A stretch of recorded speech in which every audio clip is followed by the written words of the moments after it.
Hello guys.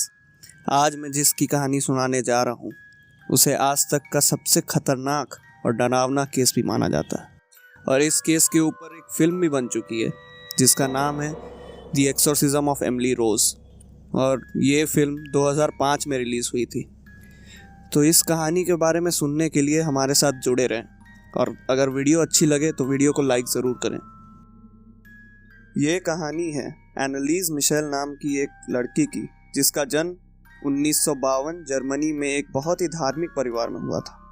एनालीज के माता पिता कैथोलिक धर्म के बहुत ही कट्टर विश्वासी थे और वह ये कट्टरता अपने बच्चों से भी पालन करवाते थे। साल 1969 में जब 23 वर्षीय एनालीज स्कूल में पढ़ रही थी तब उनको पहली बार दौरा आया।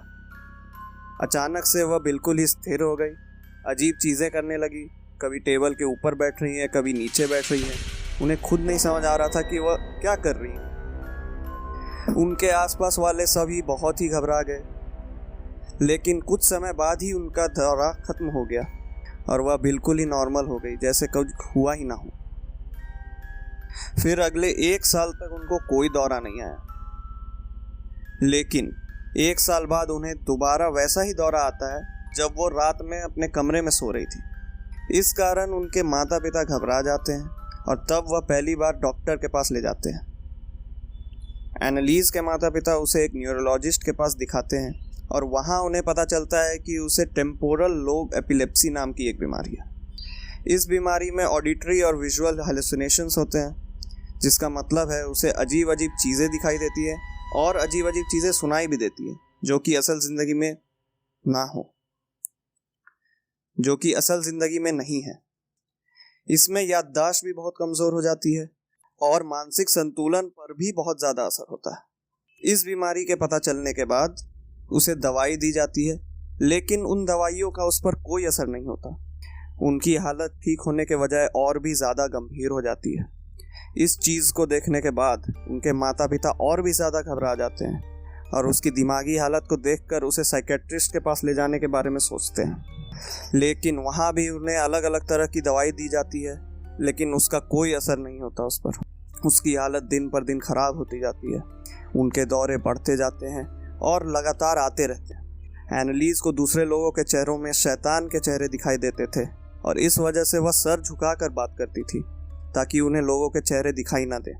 इस बात से उसके माता पिता को शक हुआ कि वह शायद शैतान यानी कि डीमन के द्वारा पोजेस्ड हो चुकी है। इस वजह से उन्होंने चर्च से कांटेक्ट करने की कोशिश की ताकि वह एनालीज को एक्सोर्सिज्म करवा सके। एक्सोर्सिज्म असल में झाड़ फूंक करके शैतान को भगाने की प्रक्रिया को बोला जाता है। एक्सोर्सिज्म करवाने के लिए पहले आपको चर्च से परमिशन लेनी पड़ती है और इस परमिशन को लेने के लिए आप सबसे पहले साबित करना पड़ता है कि वह सच में पोजेस्ड है, लेकिन इस बात का उसके परिवार वालों के पास कोई भी सबूत नहीं था। इस कारण उन्हें चर्च से एक्सोर्सिज्म करने की इजाज़त नहीं मिलती है। एनालीज की हालत और भी ज़्यादा ख़राब होते जा रही थी। वह दिन भर में 400 से ज़्यादा बार उठक बैठक करने लगती थी। कभी पूरे दिन टेबल के नीचे बैठे बैठे चुपचाप कुछ नहीं करती थी। कभी दीवारों पर से कीड़े मकोड़े उठा के खाने लगती थी और कभी कभी गरम गरम कोयले उठा के खाने लगती थी। ये सब से उसके परिवार वाले काफ़ी परेशान हो चुके थे। आखिरकार बहुत मशक्क़त के बाद उन्हें एक प्रीस्ट मिला जो उनकी मदद करने के लिए तैयार था। उस प्रीस्ट का नाम अर्नस्ट ऑल्ट था और उन्होंने चर्च में बात की और किसी तरह उन्हें मनाकर एक्सोर्सिज्म करने का परमिशन ले लिया। परमिशन मिलने के बाद उन्होंने एक्सोर्सिज्म करना शुरू कर दिया। उन्होंने अगले 10 महीनों में 60 से भी ज़्यादा बार एनालीज का एक्सोर्सिज्म किया।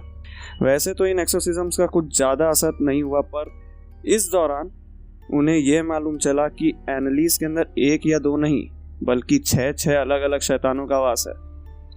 उन 6 शैतानों के नाम कुछ इस प्रकार हैं: लूसीफर, केन, जूडस, नीरो, फ्लैशमैन और हिटलर।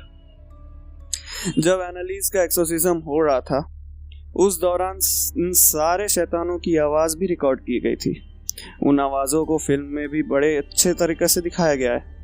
अब आपको हम वो सारी आवाज़ें सुनाएंगे जो एनालीज के एक्सोर्सिज्म के दौरान रिकॉर्ड की गई थी। So grausam, so furchtbar. Nee. Das tut mir leid, das ist so leicht zu haben, wenn es dann wirklich schlimm ist. Nur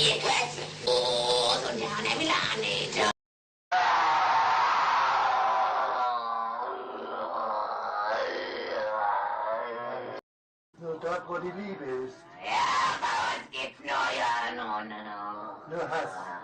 Ja. Und wo nur Hass ist, da gibt's keine.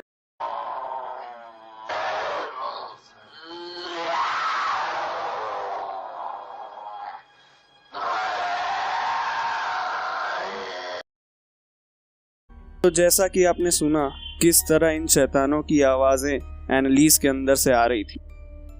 जब exorcism खत्म हो गए तब एनालिस की हालत में पहले से काफी सुधार आ गया। वह नॉर्मल लोगों की तरह बातें करने लगी। उसकी तबीयत भी बिल्कुल ठीक हो गई। उसने दोबारा यूनिवर्सिटी भी ज्वाइन कर लिया और चर्च भी जाने लगी। ऐसा लगा जैसे सब कुछ नॉर्मल हो गया। लेकिन ये सब कुछ तूफान के पहले की शांति थी। कुछ समय के बाद ही 1976 में उनको दोबारा दौरा आने शुरू हो गए और इस बार ये ज़्यादा आक्रामक थे। वह अपने आप को और अपने आसपास वालों को भी फिजिकली चोट पहुंचा रही थी। उसने खाना खाना भी बंद कर दिया और यह सब देखकर उसके परिवार वाले बहुत ज़्यादा घबरा गए और उन्होंने दोबारा प्रीस्ट से मदद मांगी। एनालिस बहुत ही कमज़ोर हो चुकी थी और खुद को इतना चोट पहुंचा चुकी थी कि उसे देखकर ऐसा लगता था जैसे उसे बड़े बेरहमी से मारा गया है। प्रीस्ट ने उसकी ये हालत देखकर एक आखिरी बार एक्सोर्सिज्म करने का निर्णय लिया। 30 जून 1976 को एनालिस के ऊपर आखिरी बार एक्सोर्सिज्म किया गया। उस एक्सोर्सिज्म के दौरान एनालिस बिल्कुल ही हार मान चुकी थी। उसका शरीर बिल्कुल ही कमज़ोर हो चुका था और उसकी हालत इतनी खराब हो चुकी थी कि वह किसी से बात करने लायक भी नहीं थी। अगले ही सुबह यानी कि 1 अप्रैल 1976 को उन्होंने अपना शरीर त्याग कर दिया। उनकी मौत की वजह माल न्यूट्रिशन और डिहाइड्रेशन यानी कि खाने पीने की कमी बताया गया। एनालिस के मौत के कुछ समय बाद ही उसकी ये कहानी बहुत ज़्यादा फेमस हो गई। लोगों ने उसके बारे में जानने की कोशिश की और ये केस कोर्ट में भी गया था। कोर्ट ने एनालिस के माता पिता को घरेलू हिंसा और प्रीस्ट को हत्या के जुर्म में सज़ा सुनाई, लेकिन उनकी पूरी कहानी जानने के बाद उनकी सज़ा को माफ़ भी कर दिया गया। यह बात आज तक किसी को पता नहीं चला कि एनालिस के साथ 30 जून की रात को क्या हुआ। इस केस को लोग आज भी याद रखते हैं और इसे आज तक के सबसे खतरनाक और डरावना केस भी माना जाता है। तो दोस्तों, कैसा लगा आपको ये कहानी? अगर आप इसी तरह की कहानियाँ और सुनने चाहते हैं तो हमारे चैनल को सब्सक्राइब कीजिए और नोटिफिकेशन का बेल बजा दीजिए। धन्यवाद।